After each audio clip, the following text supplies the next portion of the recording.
This is the production frontier, a simple graph plotting staff welfare against patient welfare. If we plot 13 hypothetical health organisations, then those furthest from the origin have the highest staff well-being and patient welfare. If we connect those results, we create a frontier of what is currently possible in terms of performance. Beyond the frontier, performance is not currently possible.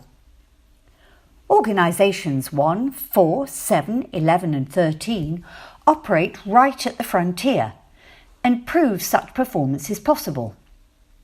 Units 2, 3, 5, 6, 8, 9, 10 and 12 operate within the frontier and could therefore move towards it if they so wished and knew how. The production frontier is useful in three ways. First, relative performance can be judged. We can see that Organisation 6 outperforms Organisation 8 because it is nearer the frontier. An organisation that wishes to move closer to the frontier may improve staff welfare, a vertical move upwards, increase patient welfare only, a horizontal move only, or a combination of both. So, in the frontier framework, transitions due north, due east or northeasterly will always move an organisation towards the frontier, and we assume such moves are always beneficial, whether staff or patients benefit. Secondly, we can see how trade-offs are made between staff and patient welfare. Organisations frequently produce one form of welfare by sacrificing the other. For instance, in a short-term push to improve patient well-being, staff welfare is sacrificed to create patient benefits. A trade-off of this type can be represented by a downward-sloping southeasterly arrow. In the frontier framework, wherever we see southeasterly arrows or northwesterly arrows, they always represent a trade-off, where one type of welfare was gained by the loss of the other. The production frontier diagram can also illustrate the economic concept of opportunity cost, which is defined as the value of benefits foregone. An organisation that chooses to increase pressure on key staff by increasing the strictness of management practices may see welfare gains for patients who receive better care, and the opportunity cost of helping patients, therefore, is the value of the staff well-being sacrificed. In this example, all of Organisation 1's production effort goes into staff welfare. Not a realistic scenario, but we are illustrating a point. If Organisation 1 decides to reduce staff welfare from S1 to S2, but keeps its overall productive capacity constant, then a result should be an increase in patient welfare from P1 to P2. Here, the gain in patient welfare is larger than the loss of staff welfare. In economic terms, the opportunity cost of producing P2 minus P1 is S1 minus S2. Improvements in either staff or patient welfare often have an opportunity cost, which health system decision makers should identify, measure, and consider. The arrows we have seen show journeys over time, as units move from one position to another around the production frontier. So far, the arrows are straight, and the relationship between spending on staff or patients appears direct. It is important to understand, however, that the relationship between staff and patient welfare may be both positive and negative. The Frontier Archetypes. As part of the paper that produced this production frontier, an empirical example was made using real data from the NHS. This data revealed 8 archetypes showing the most significant and typical journeys experienced by health organisations. The production frontier and the 8 archetypes together form the frontier framework, which could be used to support planning, management and governance in health systems to create better patient outcomes and better working lives for employees. The assumption underpinning the literature is that employee welfare is often affected by employer actions. As a result, patient well-being can fall significantly. For this very reason, the World Health Organization promotes healthy workplaces. The Frontier framework is equally able to accommodate positive and negative relationships between staff and patient welfare. The Frontier framework archetypes are designed to show how management decisions can have both positive and negative implications for both staff and patients. Unlike the production frontier diagram, which plots multiple organisations, the Frontier framework archetypes show single organisations or very small groups. These show journeys or stories rather than static ranking. So we see several stages of a transition path in one diagram. For instance, if a productive acute hospital merges with a failing neighbour, then the various stages of their merger are shown in terms of improvements and or deteriorations in staff and patient welfare. The Frontier framework allows us to see three things more clearly. Firstly, the welfare consequences of management decisions. Secondly, the trade-offs between staff and patient welfare. And thirdly, we can see patterns in welfare pathways that could be used in health systems decision-making. Archetype 1 is the short-term push. We see an organisation within the frontier with relatively low staff and patient welfare, shown by point A. To improve performance, the hospital develops a new mission statement. There is an immediate gain in patient welfare, but no improvement in staff well-being. We see this as a horizontal move from A to B. Although patient care initially improves, the increased pressure on employees results in a fall in their welfare. As their well-being deteriorates, staff fail to sustain improvements in patient care and the organisation moves from B to C. If a downward sloping arrow was drawn from A to C, this would represent the opportunity cost of staff benefits sacrificed for patient gains.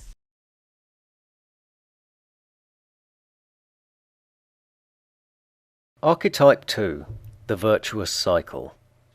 Well-managed, healthy organisations can create benefits for their customers whilst improving staff quality of life. We can see an organisation far from the frontier in both dimensions of well-being. A change in its senior management team results in better planning, stronger governance, and enhanced delivery mechanisms. In particular, stricter adherence to the latest evidence-based practice generates better patient outcomes, which helps clinicians discover what works, leading them to seek more evidence. Consequently, both staff and patient welfare increases from A to B, and because the improvements were properly planned and executed, they are sustainable. As a result, the advances secured during the move from A to B lead to further gains for both staff and patients from B to C. The process of improvement stops when the frontier is met, because although the organisation knows how to catch up with its leading-edge peers, it does not know how to surpass their performance. Archetype 3. Focus on patients. With constant pressure on delivering improved outcomes for patients, most healthcare providers focus less on the well-being of their employees. This is probably the pathway most commonly followed by healthcare organisations seeking gains. The unit is well within the frontier at point A and decides to focus its energies on improving patient well-being. During this process, staff welfare improves slightly, but there is no substantial push to improve the quality of their lives, and extra resources are not provided to cover growing workloads. In balance, small gains are secured for employees, with the result that their well-being is not deteriorated by patient-focused policies. In the diagram, the move from A to B is beneficial for patients, but also avoids a decline in staff well-being that could affect patient care. Despite its success, the organisation does not reach the frontier. As few DMUs actually reach their target frontier, position B probably reflects a good achievement for a lagging organisation keen to improve.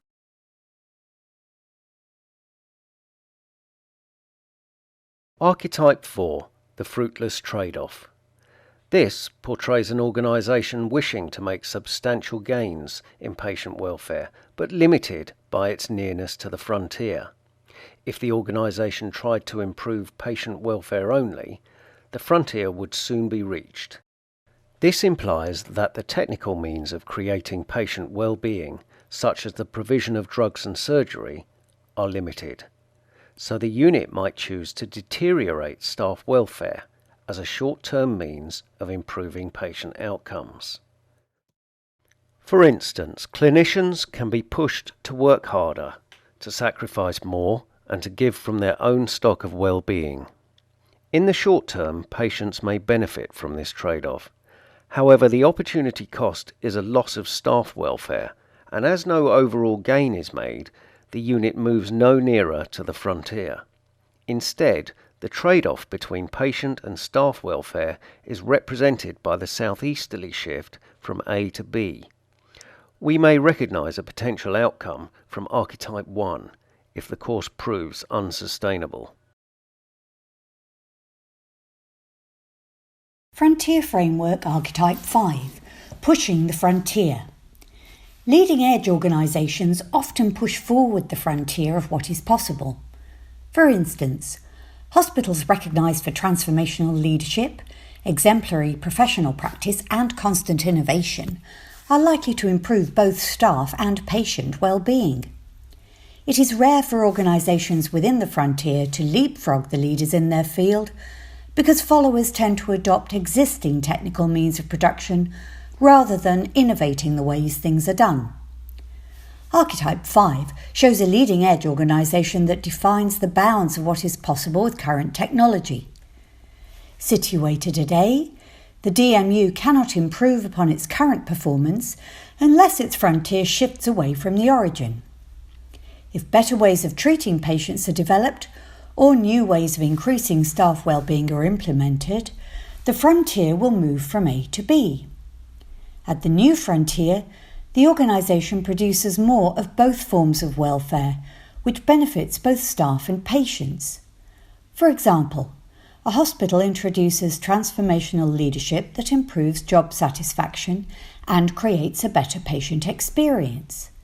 As both groups gain, the increased production output is likely to be sustainable.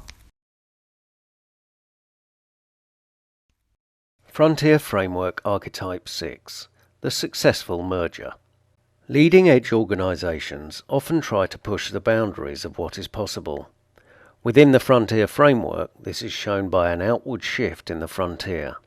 As well as innovating the production process, the best organisations are often asked to help those struggling to raise their standards. The unit at point 1 has staff and patient welfare levels well below those achievable. To improve its productivity, the organisation at 1 merges with the organisation at A, and a shared goal is formalised for them both. The experienced management teams at both hospitals understand the factors that promote success. For instance, no clinical service should be integrated simply for the sake of merging. Constant communication is necessary between leadership and staff, and the board must show patience. During the merger, the DMU at A decides to maintain a steady state in its performance, whilst helping its new partner reach the frontier at point 2. This move is the first stage in the merger process. As this initial transition is successful, the merged organisations decide to innovate their production processes so that their joint frontier is pushed outwards. Given its relatively high staff satisfaction levels, the leading organisation focuses on improving patient welfare only, a horizontal move from A rightwards.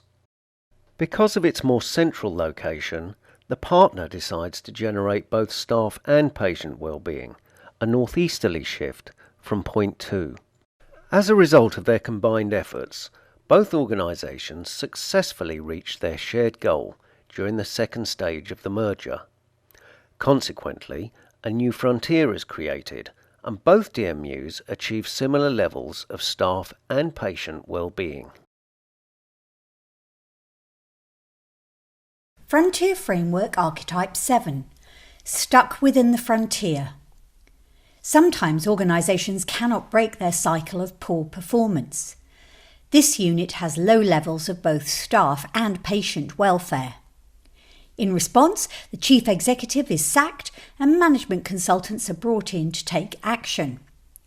Introducing a new management regime, short-term gains are made in both forms of well-being, shifting the organisation from A to B.